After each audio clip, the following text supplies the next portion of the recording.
క్రీస్తు నుండి కృపయు సమాధానములు మీకు కలుగునుగాక. ఆమేన్. దయచేసి కూర్చోండి.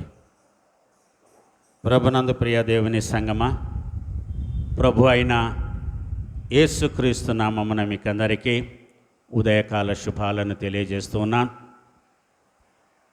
గడిచిన మాసమంతా కూడా తండ్రి అయిన దేవుడు తన కుమారుడైన యేసుక్రీస్తు యొక్క శ్రమ మరణ పునరుత్థానముల వలన మనలను సంరక్షించి మరొక నూతన మాసములోనికి, అదేవిధంగా కుమారుడైన యేసుక్రీస్తు చిందించిన రక్తమును జ్ఞాపకము చేసుకునేటువంటి భాగ్యాన్ని దేవుడు మనకు అనుగ్రహిస్తున్నాడు. కాబట్టి దేవదేవునికి కృతజ్ఞతాస్తుతులను మనము చెల్లించవలసినటువంటి వారమై ఉన్నాము. ఈనాటి దైవ ధ్యానము కొరకు చదువుబడినటువంటి లేఖన భాగాలను మనము గమనిస్తే, పేతురు రాసిన మొదటి పత్రిక 2వ అధ్యాయము, పేతురు రాసిన మొదటి పత్రిక 2వ అధ్యాయము 21వ వచనము నుండి 25వ వచనం వరకు కూడా చదువబడింది. ఇందులో భక్తుడైన పేతురు ఏమి తెలియజేస్తున్నాడంటే, క్రీస్తు కూడా మీ కొరకు బాధపడి మీరు తన అడుగుజాడలను బట్టి నడుచుకొనున్నట్లు మీకు మాదిరి ఉంచిపోయెను. క్రీస్తు కూడా మీ కొరకు బాధపడి మీరు తన అడుగుజాడలను బట్టి నడుచుకొనున్నట్లు మీకు మాదిరి ఉంచిపోయెను. He left an example before us. అది ఏంటో ఈ పేతురు రాసిన మొదటి పత్రిక 2వ అధ్యాయము 21వ వచనం మనకు చెప్తుంది. మీ కొరకు బాధపడి, క్రీస్తు తన కొరకు ఆయన బాధపడలేదు, కానీ మనందరి కోసము బాధపడినట్లుగా ప్రభునందు ప్రియులారా మరి ఇక్కడ పేతురు భక్తుడు తెలియజేస్తున్నాడు. చాలా గొప్ప విషయాన్ని మనం ఇక్కడ జ్ఞాపకం చేసుకుంటున్నాం. This is what you were called to do, because Christ suffered for you and gave you an example to follow. So you should do as he did అని అంటున్నాడు. సింపుల్గా తెలుగు బైబిల్లో ఏమన్నాడంటే, మీకు మాదిరి ఉంచిపోయాడు, అలాగున మీరు కూడా చేయాలి అని దాని అర్థం. ఇంగ్లీష్ బైబిల్ ఏమంటున్నాడంటే, he gave you an example to follow, so you should do as he did. ఒక మాదిరిని ఉంచిపోయాడు. ఆ మాదిరి ఏంటి? మన కొరకు మనము శ్రమపడము కాదు, లోకమంతటి కొరకు యేసు ప్రభువారు ఏ విధముగా శ్రమపడ్డారో, శ్రమలను జయించారో, క్రైస్తవ లోకములో జీవించుచున్న మనమందరము కూడా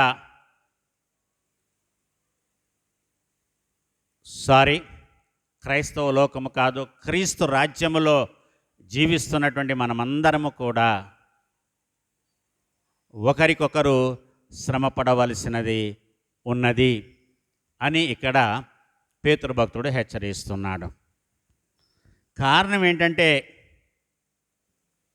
ఎందుకు పేతురు ఈ మాటలు చెప్పాడు, ఈ రోజున అవి ఎందుకు మనకు ధ్యానము కొరకు ఇవ్వబడింది. 25వ వచనము చూడండి. మీరు గొర్రెల వలె దారి తప్పిపోతిరి, కానీ ఇప్పుడు మీ ఆత్మల కాపరియు అధ్యక్షుడునైన ఆయన వైపుకు మళ్ళీ ఉన్నారు. ఏ విధముగా క్రీస్తు మన కొరకు బాధపడి ఆయన చనిపోయాడో, ఆయన యొక్క అడుగుజాడలలో మనమందరము కూడా నడవాలి ఒక పిలుపునిస్తున్నాడు. Walk on the footprints of Jesus Christ. ఆయన అడుగు జాడలు, అడుగులో అడుగు వేస్తూ నడవాలి అంట. ప్రక్కన నడవడము వేరు, యేసయ్య వేసినటువంటి అడుగులో మన అడుగు పడాలి. అని ఇక్కడ ఒక మంచి పిలుపుని ఈ ఉదయకాల సమయమున ప్రభునందు ప్రియులారా మరి పేతురు భక్తుడు ఇస్తున్నాడు. ఏంటి మాదిరి ఏంటి? Why should we imitate Christ? ఎందుకు క్రీస్తుని మాదిరిగా తీసుకోవాలి? థామస్ కెంపిస్ అనేటువంటి ఒక రచయిత ఒక చక్కటి పుస్తకాన్ని రాశాడు. ఆ పుస్తకం పేరేంటంటే క్రీస్తు అనుకరణ. తెలుగులో తర్జుమా చేసిన తర్వాత దానికి పెట్టినటువంటి పేరేంటంటే క్రీస్తుని అనుకరించడం. అనుకరించడం అంటే ఇమిటేట్ చేయడం, ఇమిటేట్ చేయాలి. సో ఇంగ్లీష్లో దాని పేరు ద ఇమిటేషన్ ఆఫ్ క్రైస్ట్. ఆ రోజుల్లో బైబిల్ తర్వాత ఎక్కువగా అమ్మబడినటువంటి పుస్తకం ఏదైతే ఉంది అని అంటే అది ద ఇమిటేషన్ ఆఫ్ క్రైస్ట్ అనేటువంటి పుస్తకము. దాని తర్వాత ఒక 2-3 దశాబ్దాలకు, దశాబ్దం అంటే 10 సంవత్సరాలు, 2-3 దశాబ్దాలు అంటే 20-30 సంవత్సరాల తర్వాత మరొక పుస్తకం వచ్చింది. జాన్ బనియన్ అనేటువంటి ఒక రచయిత ఒక పుస్తకాన్ని రాశాడు, జాన్ బనియన్. దాన్ని తెలుగులో కూడా అనువదించారు. దాని పేరేంటంటే యాత్రికుని ప్రయాణము. యాత్రికుని ప్రయాణము. బైబిల్ తర్వాత ఎక్కువగా అమ్మబడినటువంటి పుస్తకము ఆ దశాబ్ద కాలంలో యాత్రికుని ప్రయాణము. ఏ విధముగా యాత్రికుని ప్రయాణం ఉంటుంది, యాత్రికుడు ఏ విధముగా తన యొక్క గమ్యస్థానాన్ని చేరుకుంటాడు. యాత్రికుని ప్రయాణములో నిద్రలు ఉంటాయి. యాకోబు నిద్రపోయాడు. తన అన్న ఏశావు ఎక్కడ చంపుతాడో అని భయపడి వెళ్ళిపోయాడు. మార్గాయసం చేత నిద్రపోయాడు, కలకన్నాడు. దాని తర్వాత తన మామ ఇంటి దగ్గర నుంచి వెనక్కి తిరిగి వస్తూ అక్కడ కూడా రాత్రిపూట ఆయన పనుక్కొని ఒక కలకన్నాడు. ఇవన్నీ కూడా మనం గమనిస్తున్నాం. సో ఆ యాత్రికుని ప్రయాణములో ఆ యాత్రికుడు కనినటువంటి కళ, దాని యొక్క భావము చాలా చక్కగా ఉంటుంది. ఎంతో డబ్బులు ఖర్చు పెడుతూ ఉంటారు, మీరు చాలా డబ్బులు ఖర్చు పెడుతూ ఉంటారు. ఈ పుస్తకాలు కొనుక్కోండి, యాత్రికుని ప్రయాణం కొనుక్కోండి, చదవండి. చాలా బాగా ఉంటుంది, ఇంట్రెస్టింగ్గా ఉంటుంది. యాత్రికుని ప్రయాణము, క్రీస్తు అనుకరణ, ద ఇమిటేషన్ ఆఫ్ క్రైస్ట్.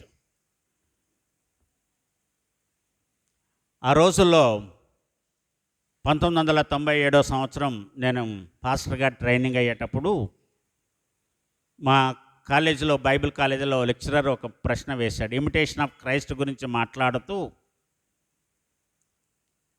ఈ పుస్తకాన్ని ఈ క్లాసులో ఉన్నటువంటి వాళ్ళలో ఎంతమంది చదివారు అన్నారు. నేను ఒక్కడనే చేయి ఎత్తాను. సరే, ఈ పుస్తకాన్ని ఎంతమంది చూశారు, కనీసం ఎంతమంది చూశారు అని అన్నాడు. ఎవరు కూడా చెయ్యి ఎత్తలేదు ఆ రోజున. కొన్ని పుస్తకాలు క్యాచింగ్ పాయింట్స్గా ఉంటాయి, కొన్ని టెక్స్ట్లు, కొన్ని హెడ్డింగ్స్, పుస్తకాల యొక్క పేర్లు. ఇమిటేషన్ ఆఫ్ క్రైస్ట్, ఏ విధంగా క్రీస్తుని అనుకరించడము. క్రైస్తవ జీవితం అంతా, విశ్వాసి జీవితం అంతా కూడా ఏంటంటే క్రీస్తుని అనుకరించడమే. ఇక్కడ 2 చిన్నపిల్లలు ఉన్నారు. ఏలే గారి మనవరాలు ఉంది, శారద గారి మనవరాలు ఉంది. ఆ పిల్లలు వాళ్ళ అమ్మమ్మను నాన్నమ్మను అనుకరిస్తూ ఉంటారు, కొన్ని యాక్షన్స్ చేస్తూ ఉంటారు.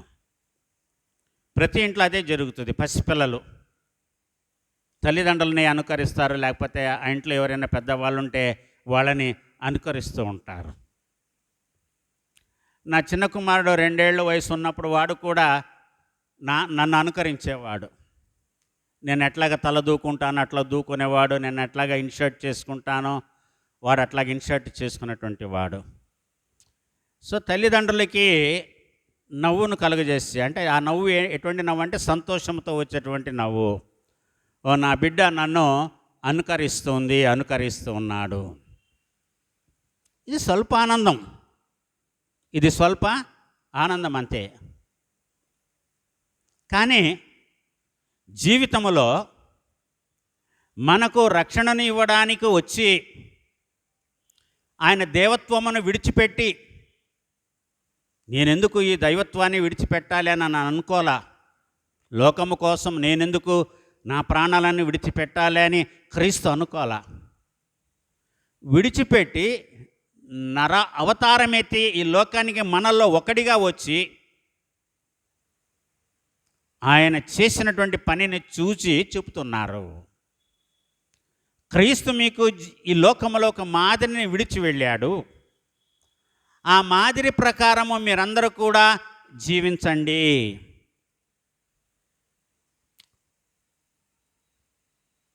సో అటువంటి గొప్ప జీవితం సంపాదించడం అనేది చాలా కష్టం. యేసయ్య ఒక మాట చెప్పాడు, ఏంటి? నేను ఎవరైనా ఒక చెంప మీద కొడితే రెండవ చెంప తిప్పమని అని అన్నారు. అది మాదిరి. ఎందుకు యేసుప్రభు వారు నిన్ను ఒక చెంప మీద కొడితే ఇంకొక చెంపను ఎందుకు తిప్పమని చెప్పాడు? దాని వెనకల దాగి ఉన్నటువంటి మర్మం ఏంటి, సత్యం ఏంటి?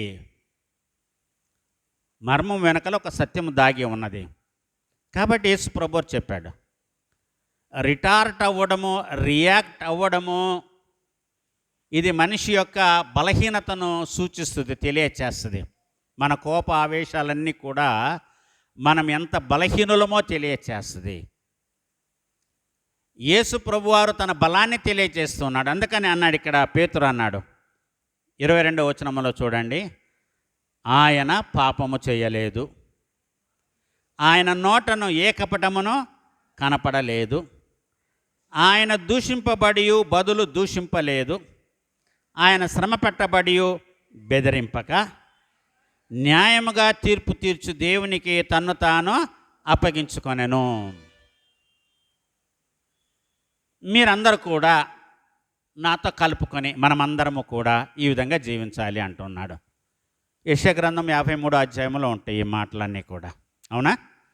శ్రమ సేవకుడైనటువంటి క్రీస్తుని గురించి యెషయా ప్రవక్త ఏనాడో ప్రవచించాడు. ఆయన పుట్టక పూర్వం 700 సంవత్సరాల క్రితమే ఆయన ప్రవచించాడు ఈ మాటలన్నీ కూడా. దేవుని కుమారుడు మనుష్య కుమారుడిగా ఈ లోకంలోకి వస్తే, ఆయన మనుషుడిగా జన్మిస్తే ఆయన ఏ విధముగా ఉంటాడు అని 53వ అధ్యాయంలో యెషయా గ్రంథము 53వ అధ్యాయంలో చెప్పింది నెరవేరింది.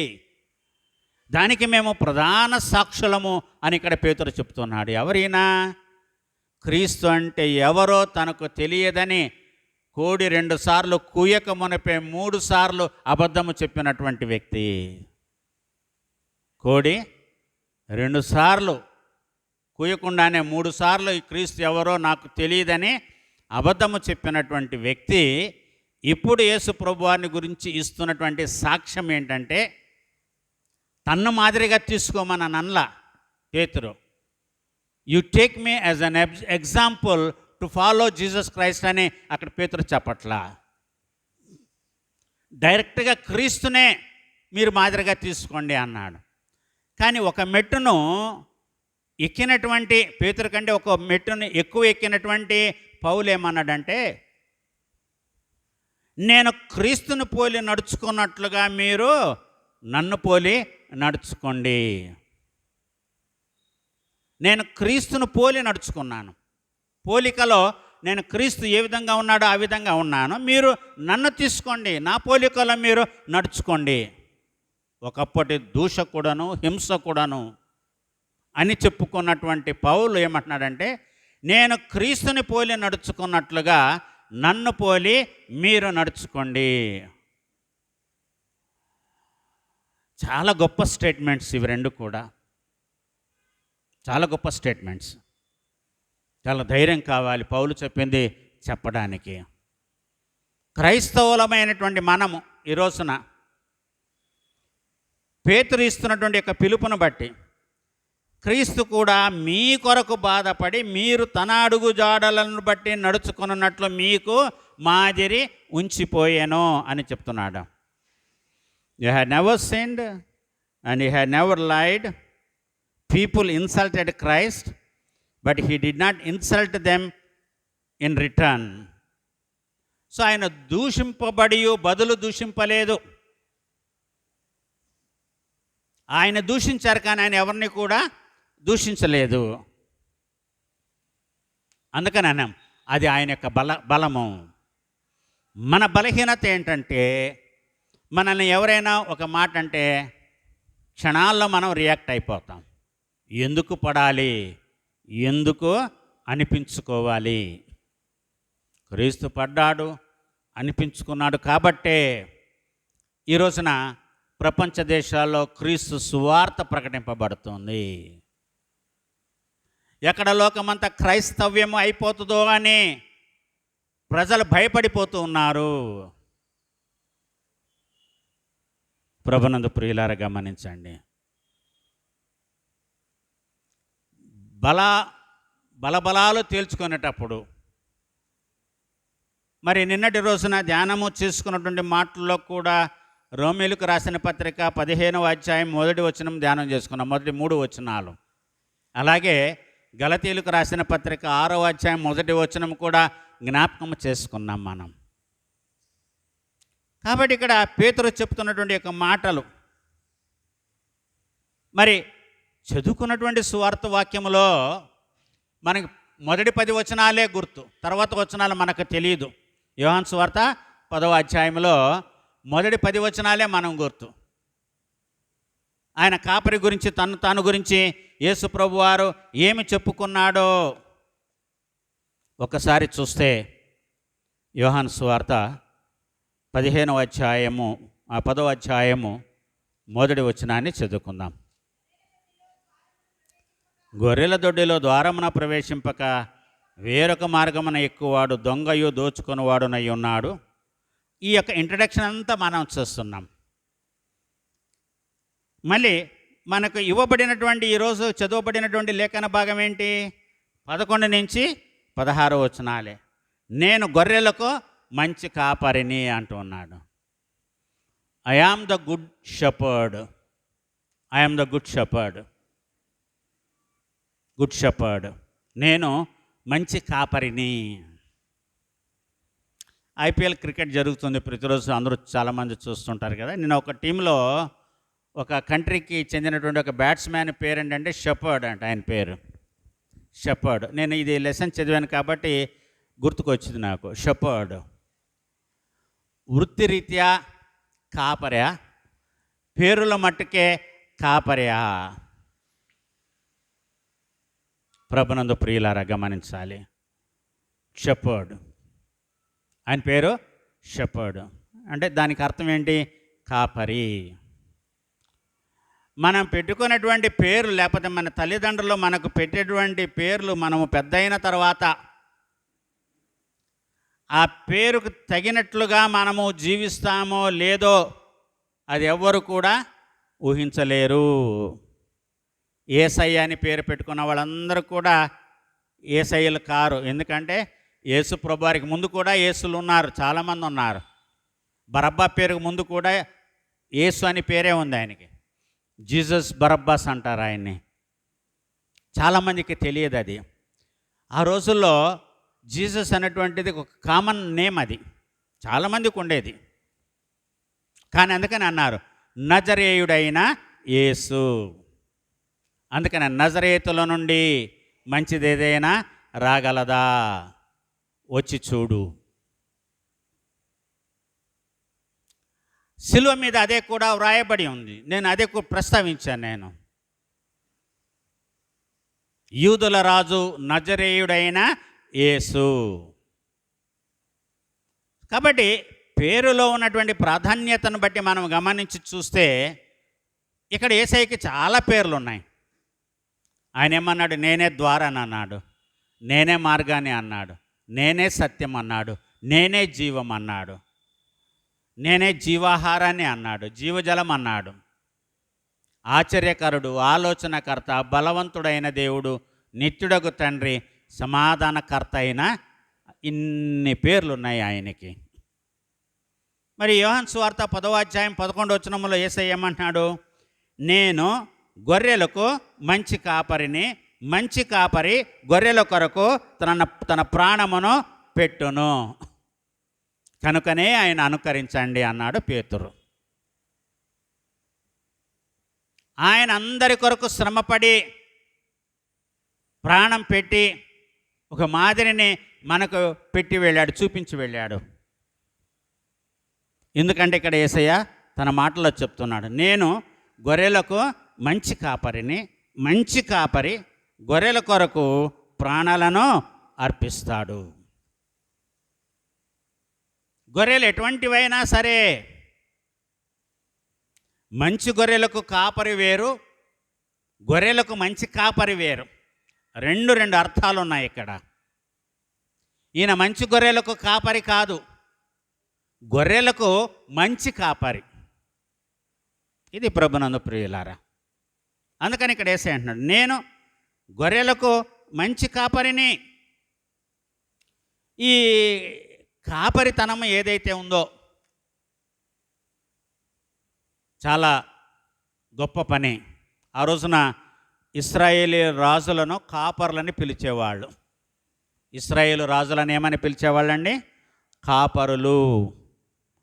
వాళ్ళు కాపర్లు. ప్రజలను కాపాడడానికి, ప్రజలను రక్షించడానికి, ప్రజల యొక్క మంచి చెడులను గురించి ఆలోచించడానికి దేవుని చేత అభిషేకింపబడినటువంటి రాజులు ఇశ్రాయేలు రాజులు. కాబట్టి వారిని కాపరులు అని పిలిచేవాళ్ళు. యెహెజ్కేలు గ్రంథము 34వ అధ్యాయంలో ఈ యొక్క గొర్రెలను గురించి, కాపరి గురించి చాలా చక్కగా వ్రాయపడి ఉంది. ఇశ్రాయేలు కాపరులు ఏ విధముగా ఉండేవారు దాని గురించి యెహెజ్కేలు ప్రవక్త ప్రవచించాడు. చూడండి 34వ అధ్యాయం మనం చదువుకుంటే 2వ వచనం నుంచి, నరపుత్రుడా, ఇశ్రాయేలీల కాపరులను గురించి ఈ మాట ప్రవచింపము. ఆ కాపరులతో ఇట్లనము, ప్రభువుకు యెహోవా సెలవిచ్చినదేమనగా, తమ కడుపు నింపుకొను ఇశ్రాయేలీయుల కాపరులకు శ్రమ. కాపరులు గొర్రెలను మేపవలెను కదా. ఏమంటున్నాడండి? తమ కడుపు నింపుకొను ఇశ్రాయేలీయుల కాపరులకు శ్రమ. కాపరి తన కడుపు కాదు నింపుకోవాల్సింది, గొర్రెల కడుపులను నింపాలి.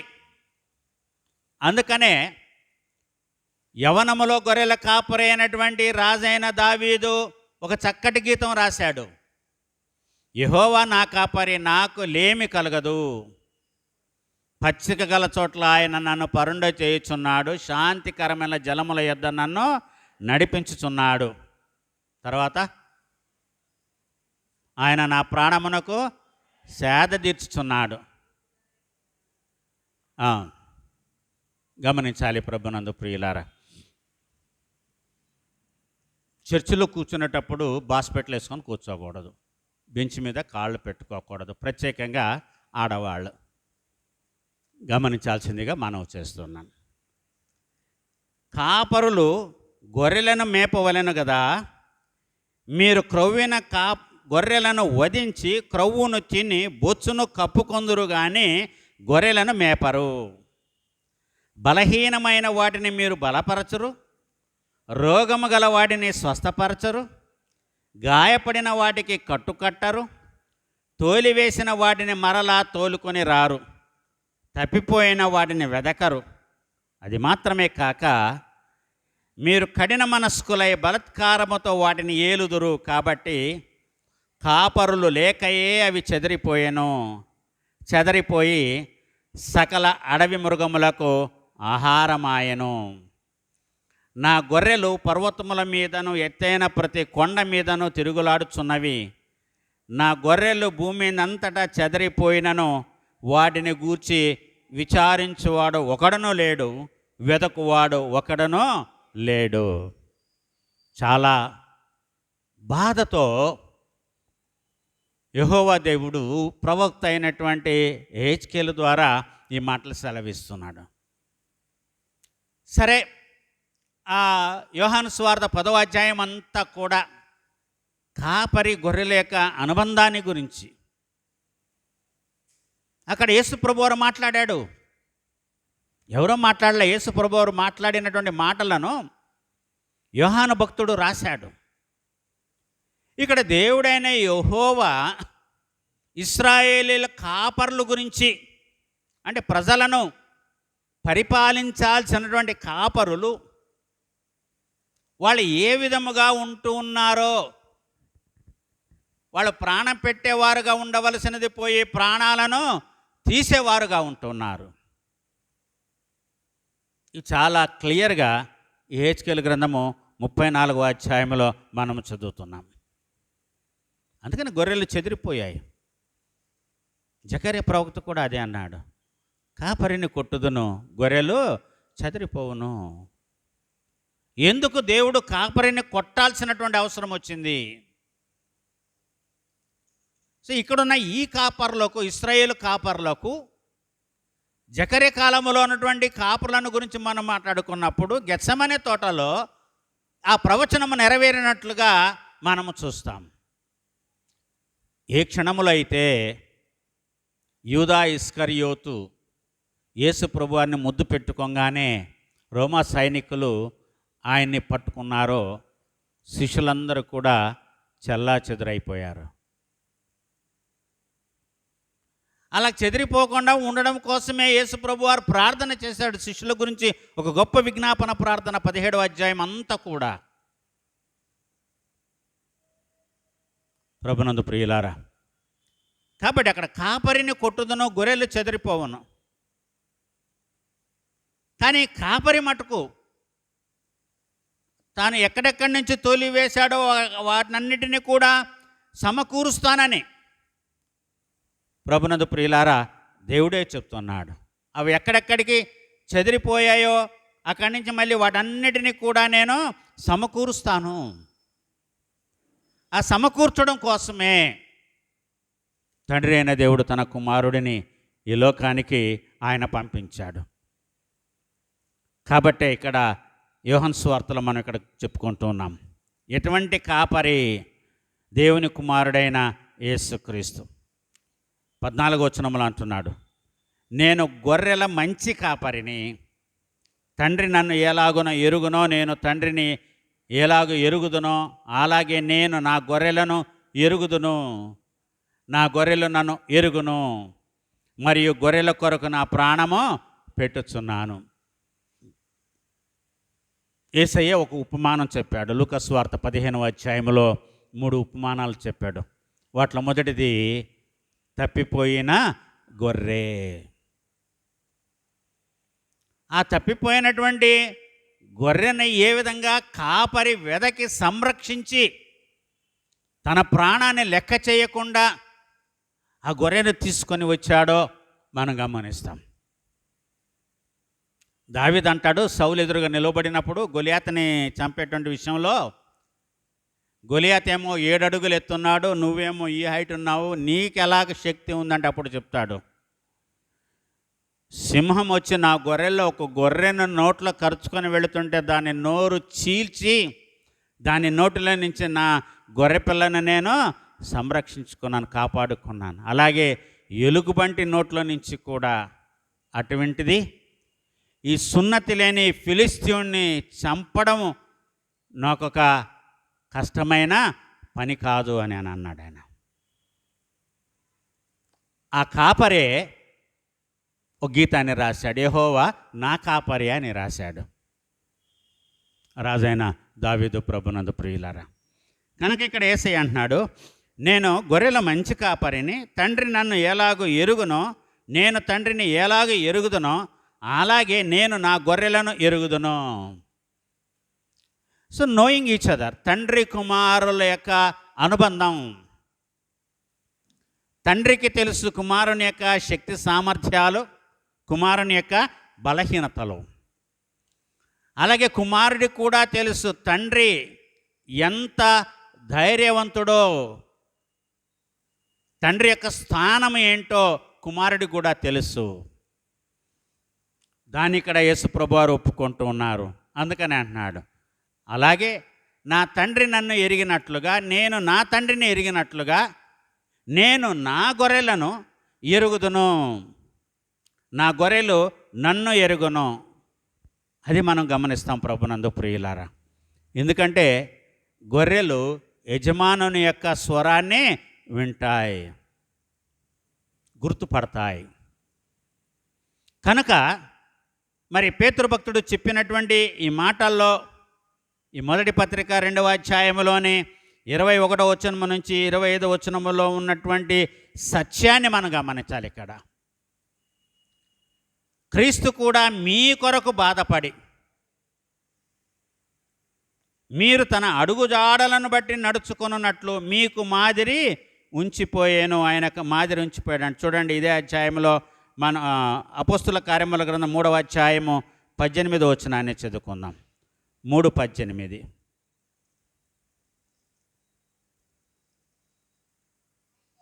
అయితే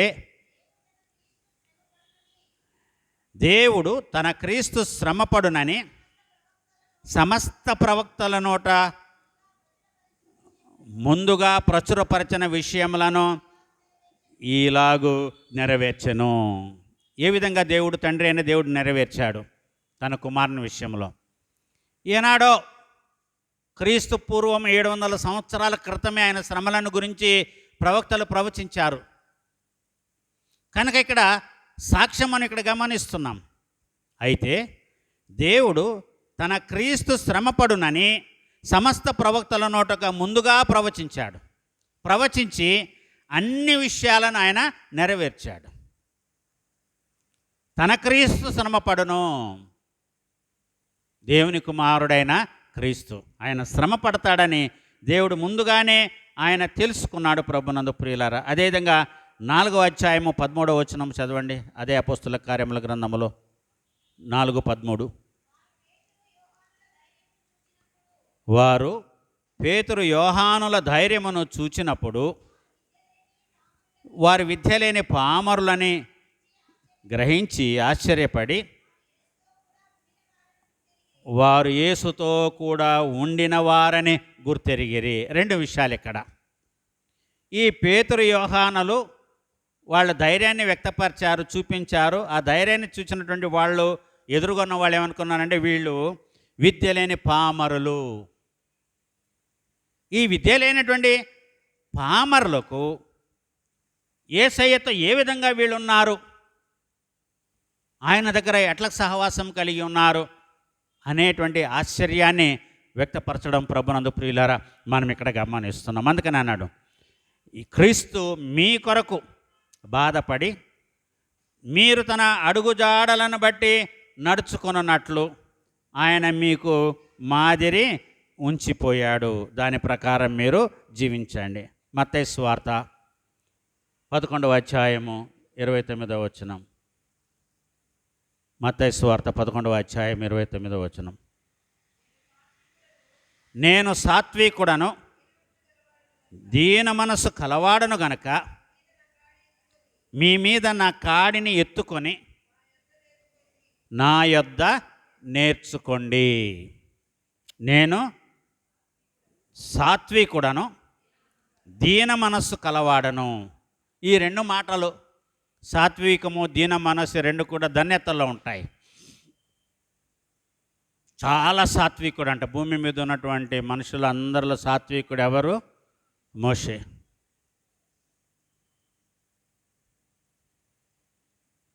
ఇక్కడ యేసు ప్రభు వారు ఏమన్నారంటే, ఈ మత్తయి సువార్త 11లో మనం చదువుకున్న 29వ వచనంలో, నేను సాత్వికుడను దీన మనస్సు కలవాడను గనుక మీ మీద నా కాడి ఎత్తుకొని నా యొద్ద నేర్చుకోండి, అప్పుడు మీ ప్రాణములకు విశ్రాంతి దొరుకుతుంది. కాడిని మోసుకుంటే విశ్రాంతి ఎట్లా దొరుకుతుంది? కాడి బరువు కదా. ఇంకొక దగ్గర యేసు ప్రభువారు అంటారు ఇక్కడే, ఎలయనగా నా కాడి సులువుగాను నా భారము తేలికగాను ఉన్నది అంటున్నాడు. ఏ విధంగా యేసయ్య కాడి సులువుగా ఉంటుంది, తేలిక ఏ విధముగా ఉంటుంది? ఎందుకంటే మీకోసం నేను ముందే లాగేశాను దాన్ని, మీకోసం ముందే నేను దాన్ని మోసాను. ఇప్పుడు మీరు మోసే దాంట్లో ఆ బరువు లేదు, అది చాలా సులువు. కానీ కాడి అనేది ఉండాలి.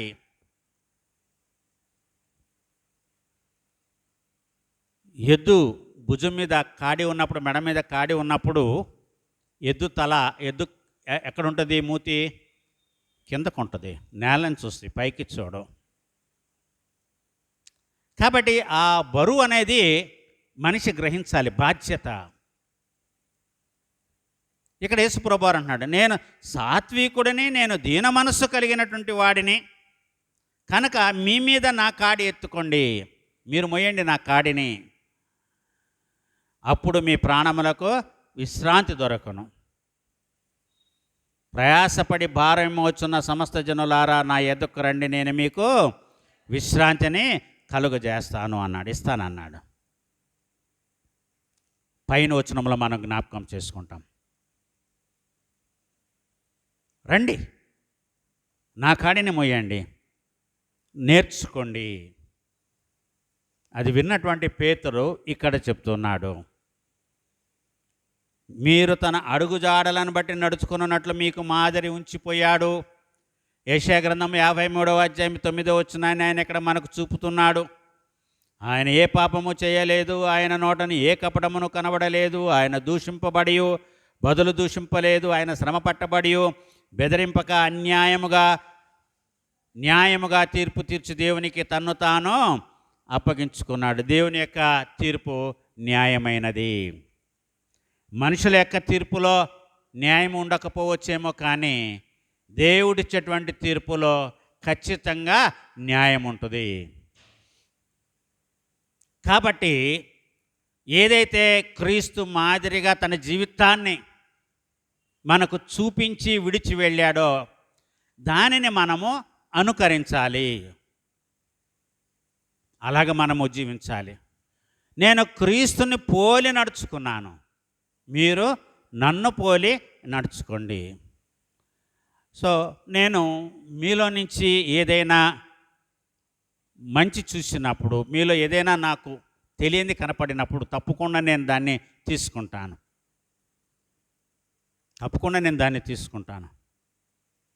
అలాగే ప్రతి ఒక్కరు కూడా చేయాలి.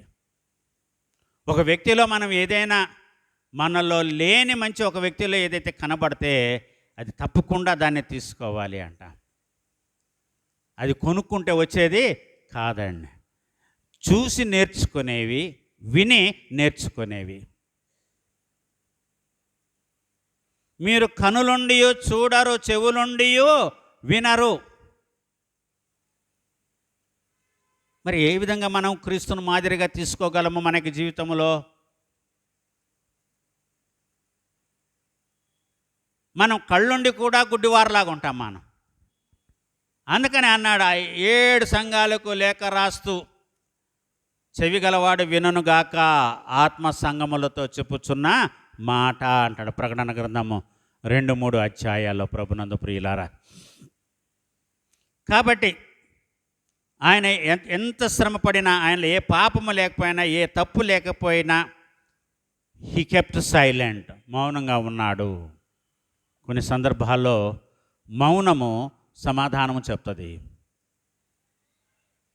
మౌనము అర్ధాంగీకారం అంట, సగం సగమే, పూర్ణాంగీకారం కాదు.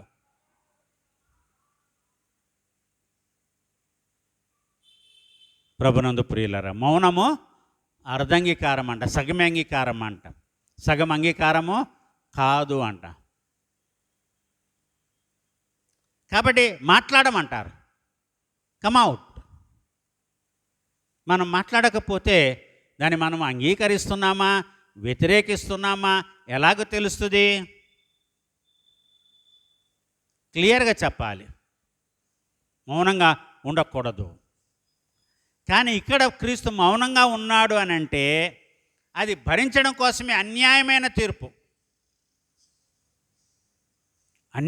తీర్పుని ఆయన మౌనంగా భరించాడు. ఎందుకంటే మన కోసము, లోక కళ్యాణార్థం కోసం, లోకాన్ని రక్షించడం కోసం ప్రభునందు ప్రియులారా. మనల్ని మనమే రక్షించలేము, మన కుటుంబాన్నే మనం రక్షించలేము, లోకాన్ని రక్షించే శక్తి మనలో లేదు. ముందు మనల్ని మనం రక్షించుకోవాలి, మనతో మనం పోరాడాలి. Fight with your inner self. మనిషిలోనే 2 రకాలు ఉంటాయండి, మనస్తత్వాలు ఉంటాయి. ప్రతి మనిషిలో 2 మనస్తత్వాలు ఉంటాయి. ఒకటి అవుననేటువంటి మనస్తత్వం, రెండవది కాదు అనేటువంటి మనస్తత్వం. సో దాన్ని గెలవాలి ముందు మనం. దాన్ని గెలిచినప్పుడు మనం పరిపూర్ణులు అవుతాం. సో అవును కాదు అనేటువంటి మనస్తత్వంలో మనం లోకంలోనికి వచ్చినప్పుడు, సో జీవితం అంతా కూడా ఏంటంటే అవును కాదు దాంట్లోనే గడిచిపోద్ది. మళ్ళీ ఇక్కడ నేను మీకు ఇంకొక లాజిక్ చెప్తాను.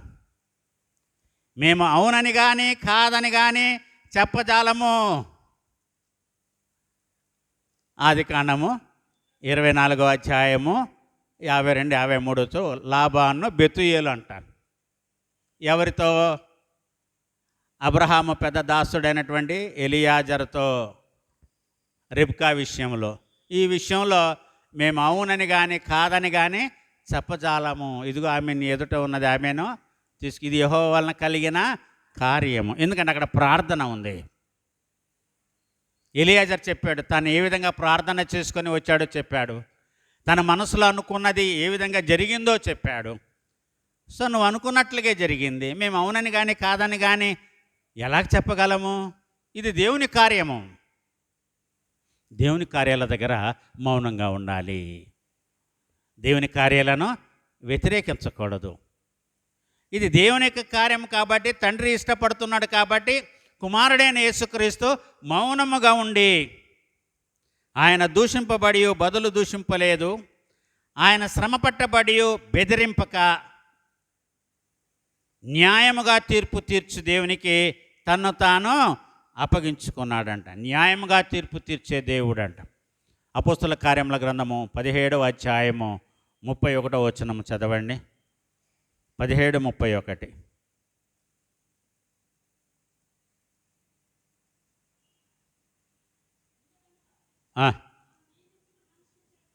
ఎందుకనగా తాను నియమించిన మనుషుని చేత నీతిని అనుసరించి భూలోకమునకు తీర్పు తీర్చబోయేది ఒక దినమును నిర్ణయించి ఉన్నాడు. మృతులలో నుండి ఆయనను లేపినందున దీన్ని నమ్ముటకు అందరికీ ఆధారము కలగజేసి ఉన్నాడు అని అంటున్నాడు. దూషింపబడి బదులు దూషింపలేదనే మాటకు ఈ అపోస్తల కార్యముల గ్రంథం 17వ అధ్యాయంలో 31వ వచనములో చెప్తున్నాడు. ఎందుకనగా తాను నియమించిన మనుషుని చేత నీతిని అనుసరించి భూలోకమునకు తీర్పు తీర్చబోయేది ఒక దినమును నిర్ణయించి ఉన్నాడు దేవుడు. తన కుమారుణ్ణి ఆయన నీతిని అనుసరించి భూలోకమునకు తీర్పు తీర్చబోయేది. ప్రభునందు ప్రియులారా, ఒక దినాన్ని దేవుడు నిర్ణయించాడంట. దీన్ని నమ్ముటకు అందరికీ ఆధారము ఆయన కలుగజేసి ఉన్నాడు. ఆ ఆధారం ఏంటంటే క్రీస్తు మన కొరకు శ్రమపడి చనిపోవడము. క్రీస్తు మన కొరకు శ్రమపడి చనిపోవడం, ఇది దేవుడు విడిచి వెళ్ళినటువంటి ఆధారం. ప్రభునందు ప్రియులారా, మనము దీనిని గమనించవలసినటువంటి వారమై ఉన్నాం. సో చాలా ఆధారాలు ఉన్నాయి. ఈ యొక్క ఆధారాలను బట్టి మనము ఈ లోకంలో మనము ఆనవాళ్ళు ఆధారాలు, నేను 4వ మాట మాట్లాడినప్పుడు కొన్ని ఆనవాళ్ళ గురించి నేను మాట్లాడాను. ఇక్కడ ఆధారాలు ఉన్నాయి. ఇది ఆనవాళ్ళు కాదు, ఇది ఆధారము. ఈ ఆధారాన్ని బట్టే ఇక్కడ పేతురు భక్తుడు మాట్లాడుతున్నాడు. మనము పాపముల విషయమై చనిపోయి నీతి విషయమై జీవించున్నట్లు ఆయన తానే తన శరీరమందు మన పాపములను మ్రాను మీద మ్రోసికొనెను. ఆయన పొందిన గాయముల చేత మీరు స్వస్థత పొందారు.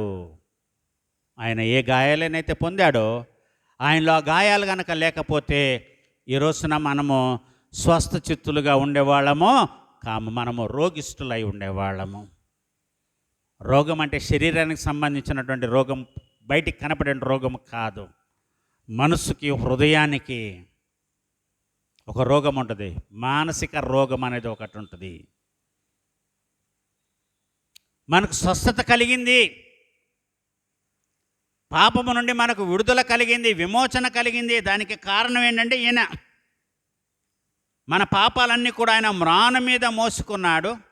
ఆయన పొందిన గాయముల చేత మనకు స్వస్థత కలిగింది అని ప్రభునందు ప్రియులారా మరి చెప్పేటువంటి మాటలు మనము ఈ ఉదయకాల సమయమున మనము ఈ లేఖన భాగమును ఆధారము చేసుకొని మరి ఆయన తను తాను సమర్పించుకున్నాడు. హెబ్రీలకు రాసిన పత్రిక 5వ అధ్యాయం 7వ వచనములో పౌలు ఈ విధంగా అంటున్నాడు: శరీరధారి అయి ఉన్న దినములలో మహారోదనముతోనూ కన్నీళ్లతోనూ తన్ను మరణము నుండి రక్షింపగలవానికి ప్రార్థనలను, యాచనలను సమర్పించి భయభక్తులు కలిగి ఉన్నందున ఆయన అంగీకరింపబడెను. ఆయన కుమారుడయుండియు తాను పొందిన శ్రమల వలన విధేయతను నేర్చుకొనెను. మరియు ఆయన సంపూర్ణ సిద్ధి పొందినవాడై మెల్కీసెదెకు యొక్క క్రమములో చేరిన ప్రధాన యాజకుడని దేవుని చేత పిలువబడి తనకు విధేయులైన వారికి అందరికీ నిత్య రక్షణకు కారకుడాయను. ఒకటి తర్వాత ఒకటి. సో యేసయ్య దాటి వచ్చినటువంటి మైళ్ళు దారులన్నీ కూడా మనం ఇక్కడ చూడాలి, మైళ్ళు రాళ్ళన్నీ కూడా మనం చూడాలి. ఒకటి తర్వాత ఒకటి ఆయన దాటుకుంటూ వచ్చాడు.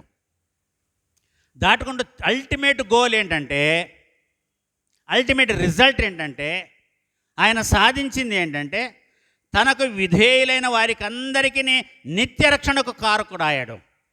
ఇది సంపాదించడానికే అన్నీ అనుభవించాడు ఆయన. కాబట్టి ఏమంటున్నాడంటే, ఆయన మాదిరి పెట్టి వెళ్ళాడయ్యా, దాన్ని మీరు కూడా మీ జీవితాల్లో అలవర్చుకోండి అని ఇక్కడ పేతురు భక్తుడు చెప్తున్నాడు. మీరు గొర్రెల వలె తప్పిపోతిరి, కానీ ఇప్పుడు మీ ఆత్మల కాపరియు అధ్యక్షుడునైన ఆయన వైపుకు మీరు మళ్ళీ ఉన్నారు అంటే ఇది కన్క్లూషన్ చేస్తున్నాడు. సరే, మన ఆత్మల కాపరి అయినటువంటి యేసు ప్రభు ఆయన వైపు మనము మళ్ళీ ఉన్నామా?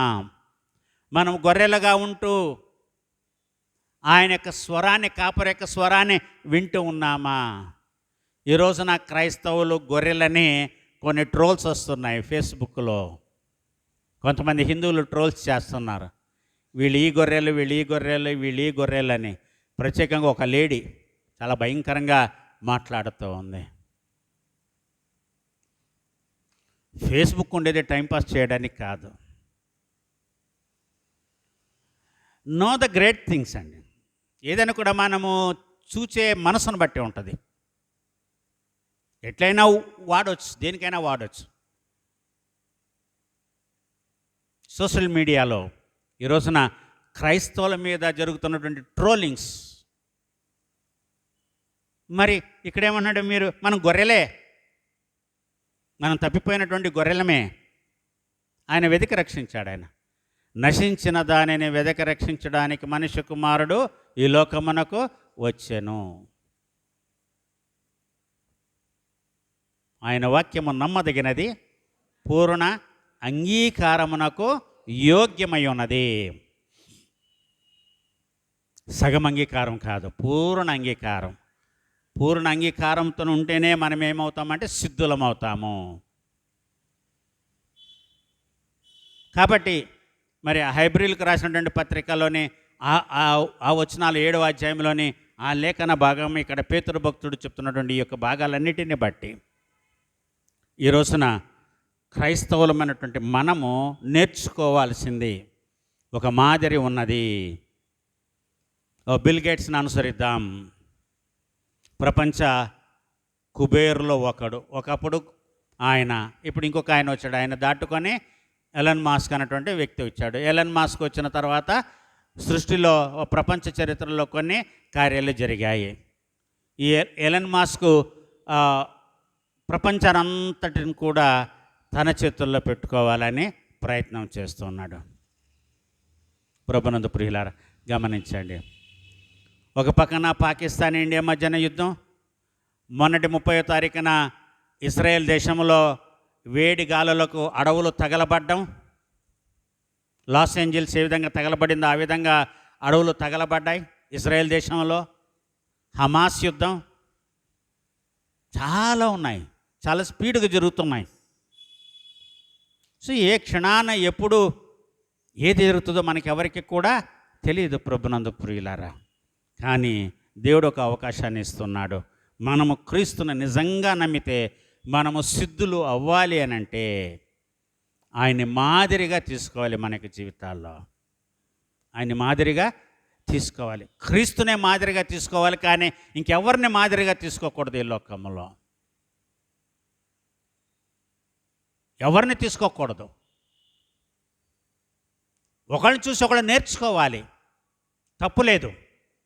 మంచిని చూసి నేర్చుకోవాలి, తప్పులేదు. కానీ మాదిరి జీవితం అంటే పాపము లేని మాదిరి జీవితము, మంచి కోసము తను తాను తగ్గించుకొని ఏ పాపము చేయకుండా ప్రాణాలు అర్పించినటువంటి క్రీస్తు కంటే మాదిరి ఈ లోకములు ఎవరు లేరు. లోకము పుట్టింది మొదలుకొని ఇప్పటి వరకు ఆయన తప్ప వేరెవరు కూడా లేరు ప్రభునందు ప్రియులారా. అటువంటి మాదిరిని ఆయన్ని మాదిరిగా తీసుకొని ఆ మాదిరి కలిగినటువంటి జీవితాన్ని జీవించడానికి శక్తిమంతులుగున్నట్లు దైవకృప మనకందరికీ తోడుగా ఉండునుగాక. ఆమేన్. సమస్త జ్ఞానమును మించిన దేవునికి సమాధానము యేసుక్రీస్తు వలన మీ హృదయములకు మీ తలంపులకు కావలి ఉండునుగాక. ఆమేన్. దేవా